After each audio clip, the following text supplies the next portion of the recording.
عوام کی دلوں میں ہمیشہ زندہ رہتے ہیں. انہی میں سے تھے میر افضال سلیریا. کیا ہی خوبصورت اور کیا ہی خوبصورت شخص تھا میر افضال سلیریا. ریاست جموں کشمیر کی آزادی کے لیے دن رات ایک کرنے والا اب ہم میں نہیں رہا. بھائیوں کا بھائی، دوستوں کا دوست، ہر مکتبہ فکر سے تعلق رکھنے والے لوگوں کی پسندیدہ شخصیت. چونکہ میرا تعلق پاکستان پیپلز پارٹی سے ہے، مگر کسی بھی پارٹی کے کسی بھی بندے کا کوئی اختلاف نہ تھا میر افضال سلیریا سے.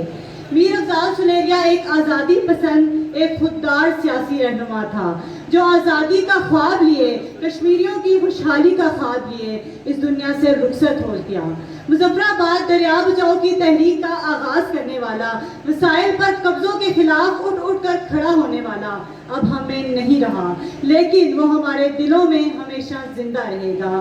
میر افضال سلیریا کی دوسری برسی کے موقع پر انہیں سلام عقیدت پیش کرتی ہوں اور اللہ کریم سے دعا گو ہوں کہ اللہ کریم ان کی قبر کو تا حد نگاہ کشادہ فرمائے اور ان کے جانے کے بعد ان کے مشن کو جس بہادری سے ان کی بیوہ عاتقہ افضال لے کے چلی ہیں ان کی مثال نہیں ملتی. اللہ کریم سے دعا گو ہوں کہ اللہ کریم ہماری بہن کو صبر و استقامت عطا فرمائے. وما علینا الا البلاغ.